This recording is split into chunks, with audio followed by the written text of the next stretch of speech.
Kompas Petang kami lanjutkan bersama saya Cindy Permadi. Saudara, hingga Rabu malam, KPK belum bisa membebaskan mantan dirut PT ASDP Ira Puspadewi dan dua terdakwa lainnya dari rutan KPK. Juru bicara KPK Budi Prasetyo bilang pihaknya belum menerima surat keputusan rehabilitasi yang ditandatangani Presiden Prabowo. Salinan SK itu jadi dasar dari proses pembebasan Ira dan dua terdakwa lain. Sampai saat ini KPK masih menunggu surat keputusan rehabilitasi dari Presiden sebagai dasar untuk tindak lanjut yang KPK harus lakukan terkait dengan para pihak yang sudah ditetapkan sebagai tersangka, kemudian sudah di persidangan dan sudah diputus bersalah ya pada tanggal 20 November kemarin, yang saat ini para pihak masih di rutan KPK. Kalau memang surat keputusan rehabilitasi itu sudah kami terima untuk kemudian sebagai dasar KPK menindaklanjuti ya, apakah kemudian mengeluarkan pihak-pihak yang sudah yang sedang ditahan saat ini.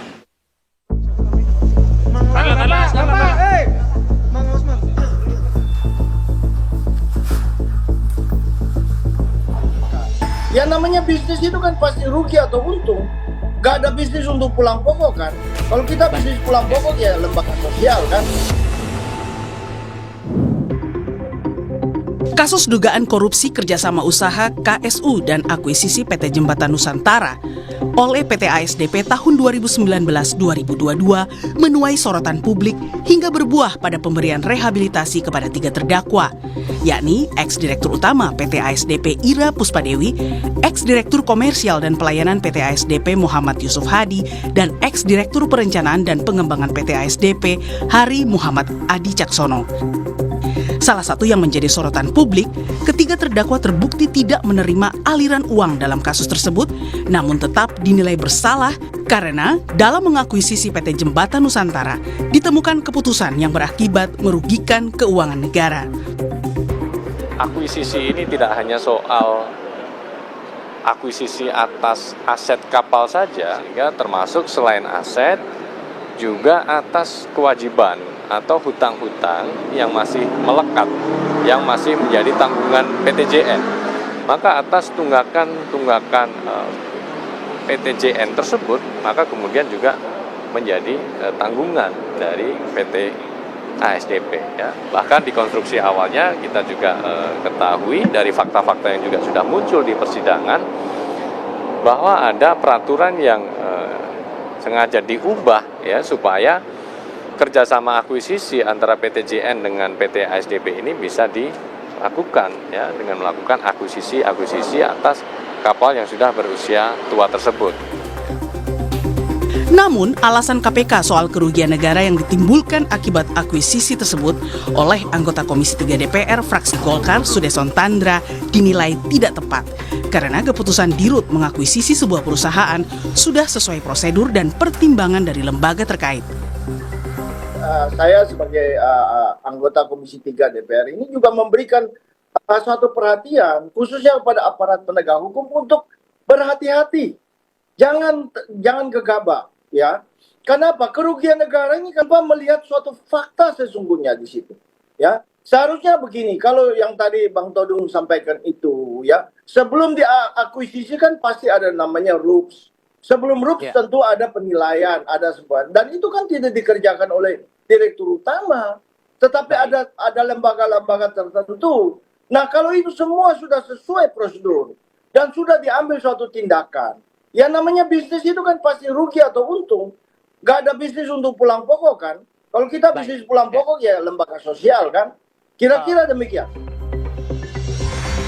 Kini, usai diumumkannya pemberian rehabilitasi ketiga terdakwa oleh Presiden Prabowo, tokoh HAM dan anti korupsi Todung Mulya Lubis mendesak KPK agar tidak menunda-nunda pembebasan Ira Puspadewi dan kawan-kawan dengan dalih administratif. Justice delayed, justice denied. Ya, jadi keadilan yang ditunda itu adalah penolakan terhadap keadilan.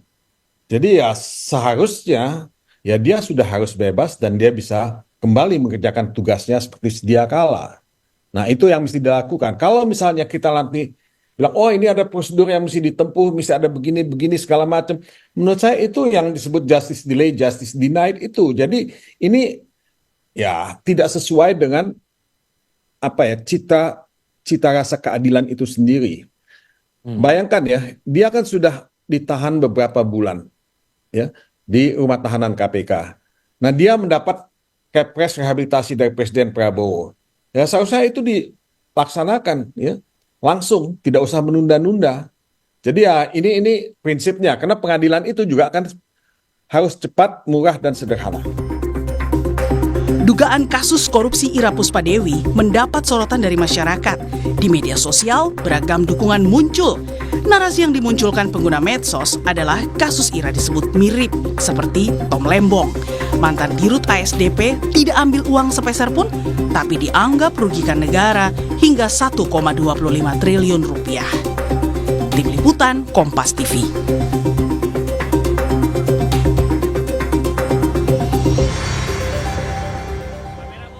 KPK hingga kini belum membebaskan Ira Puspadewi dan 2 rekannya karena belum menerima salinan putusan rehabilitasi dari Presiden Prabowo. Usai diumumkannya rehabilitasi ketiga terdakwa, kini kinerja KPK dalam memproses kasus korupsi PT ASDP dipertanyakan. Kita bahas bersama kuasa hukum Ira Puspadewi, Gunadi W. Baksi, dan juga peneliti Pukat UGM Zainur Rohman. Selamat petang semuanya. Selamat sore. Saya ke Pak Gunadi dulu ya. Mbak Cindy. Oke, Pak Gunadi, sampai hari ini sudah ada kepastiankah kapan Bu Ira dan 2 terdakwa lain akan dibebaskan KPK? Baik, sampai dengan sore ini informasi yang kami peroleh seperti tadi disampaikan bahwa belum ada surat yang diterima, surat keputusan rehabilitasi yang diterima oleh pihak KPK. Sehingga mungkin berdasarkan itu KPK belum bisa memproses pengeluaran tahanan Bu Ira dan kawan-kawan. Itu informasi yang kami peroleh sampai dengan sore ini. Demikian, Mbak Cindy. Tapi Pak Gunadi, sudah ada kabar juga kapan proses administrasinya itu sampai mana? Atau sambil menunggu SK dari Presiden itu atau dari Kemensesnek, apa proses administrasi yang juga bisa dicicil oleh kuasa hukum? Kami sebagai penasihat hukum, kuasa hukum, tidak memproses apapun karena ini adalah kewenangan pemerintah, dalam hal ini Bapak Presiden, kemungkinan Kementerian Sekretaris Negara, kemudian Kementerian Kumham, dan pihak KPK. Kami sebagai kuasa hukum tentu menunggu dan berharap agar proses pengeluaran itu segera dikeluarkan. Karena kalau kita lihat bersama, kita dengar bersama pengumuman resmi di pemerintah, sudah beberapa hari yang lalu ya disampaikan di publik gitu. Sehingga tentu kami sebagai kuasa hukum sangat berharap bahwa itu segera bisa ditindaklanjuti dan Bu Ira dan kawan-kawan bisa segera bebas dari rumah tahanan. Demikian Mbak Cindy. Oke, kalau gitu dari kuasa hukum sifatnya menunggu. Kalau Mas Zainur mungkin bisa dijelaskan juga secara singkat. Rehabilitasi yang diterima oleh Ira Puspadewi dan 2 terdakwa lain ini akan berdampak apa untuk ketiga terdakwa? Dan bagaimana menguraikan logikanya? Kalau hakim sudah menyatakan para terdakwa tidak terbukti menerima atau memperkaya diri, tapi tetap divonis karena ada kerugian yang ditimbulkan. Bagaimana menjelaskan ini semua? Ya, pertama soal administrasi ya dari Presiden. Kalau kita lihat di dalam pasal 14 Undang-Undang Dasar 1945, pemberian gerasi dan rehabilitasi itu harus mempertimbangkan pertimbangan dari Mahkamah Agung. Ya barangkali ini yang sedang diurus oleh Istana ya. Jadi memang ini merupakan kewajiban dari Presiden untuk meminta pertimbangan dari Mahkamah Agung. Jadi saya lihat ini adalah satu proses yang membutuhkan waktu, tapi mungkin tidak akan terlalu lama, pastinya akan selesai dan terdakwa bisa segera keluar dari tahanan gitu. Yang kedua soal putusannya sendiri ya, putusan pengadilan prinsip dasarnya ya, saya banyak sekali tidak sepakat dengan putusan pengadilan, tapi sudah menjadi kewajiban bagi seluruh warga negara, seluruh pihak untuk menghormati putusan pengadilan. Studi kata pro veritate habetur, putusan pengadilan itu harus dianggap benar sampai dikoreksi oleh putusan yang lebih tinggi, misalnya melalui putusan banding atau nantinya dikasasi atau peninjauan kembali. Nah, jadi kalau kita lihat putusan majelis hakim itu berkeyakinan ya 2/1 memang bahwa para terdakwa ini terbukti melakukan tindak pidana korupsi sebagaimana didakwakan oleh JPU. Tentu bagi terdakwa dan kuasa hukumnya pasti sangat keberatan dengan putusan itu. Tapi saya ingin jelaskan sedikit kenapa kurang lebih yang menjadi pertimbangan dari eh, majelis hakim ya. Majelis hakim tidak menganggap bahwa business judgment rule-nya itu bisa digunakan untuk kasus ini karena kan yang menjadi perdebatan ada atau tidak sih mens rea dari perbuatan administratif yang dilakukan oleh para terdakwa. Misalnya dengan mengubah keputusan direksi, kemudian akhirnya bisa melakukan kerjasama dan akhirnya berujung kepada akuisisi, kemudian bagaimana eksposur tinggi yang diperingatkan oleh divisi manajemen risiko diabaikan, kemudian bagaimana soal persetujuan komisaris juga bermasalah, juga bagaimana perbedaan ya substansi izin antara kepada komisaris dengan kepada Menteri BUMN itu semua kemudian dianggap sebagai satu perbuatan yang menunjukkan adanya kesengajaan dari para pelaku untuk melakukan tindak pidana korupsi. Ya. Mas Zainur, tapi saya artinya akui gitu ya, kita sebenarnya sangat berharap putusan ini bisa terus diuji sampai final sehingga rakyat bisa tahu sebenarnya apa yang menjadi titik persoalan dari kasus ini dan bagaimana majelis hakim itu menilai. Itu Mbak. Mas Zainur, tapi ketika konteksnya ini adalah soal bisnis judgment, tapi tidak ada mens rea-nya, tidak ada unsur memperkaya diri sendiri, menggunakan pasal tindak pidana korupsi, itu tepat tidak? Mbak, jadi tindak pidana korupsi itu bahkan kalau menurut UNCSC itu sebenarnya tidak hanya sekadar memperkaya diri atau orang lain ya. Kalau UNCSC itu mengenalnya dengan undue advantage. Undue advantage itu jenis-jenis keuntungan yang meliputi tangible dan intangible. Kalau UNCSC bahkan mengatur sejauh itu. Nah, dalam konteks hukum Indonesia, pasal 2 ayat 1 dan pasal 3 itu tidak harus menguntungkan diri sendiri, tetapi bisa saja menguntungkan orang lain. Jadi orang bisa tidak menerima keuntungan dalam bentuk apapun, tetapi dia divonis bersalah jika dia menguntungkan orang lain dengan sengaja secara melawan hukum atau menyalahgunakan kewenangan. Nah, yang harus diuji adalah apakah di dalam melakukan perbuatan yang dianggap melawan hukum atau menyalahgunakan kewenangan itu memang bertujuan untuk menguntungkan pihak lain.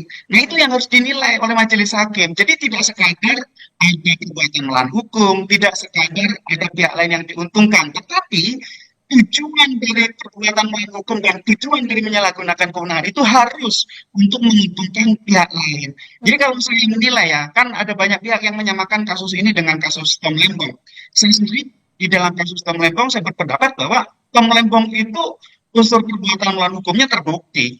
Adanya perbuatan-perbuatan yang menyalahi peraturan menteri ketika di dalam importasi itu tidak sesuai dengan prosedur. Tetapi dalam kasus Tom Lembong yang saya tidak lihat adalah tujuan Tom Lembong melakukan perbuatan itu untuk menguntungkan pihak lain. Kalau soal pihak lain ada yang diuntungkan, ya namanya orang bisnis wajar ada yang diuntungkan. Tetapi apakah perbuatan Tom Lembong itu memang bertujuan untuk menguntungkan pihak lain secara melawan hukum?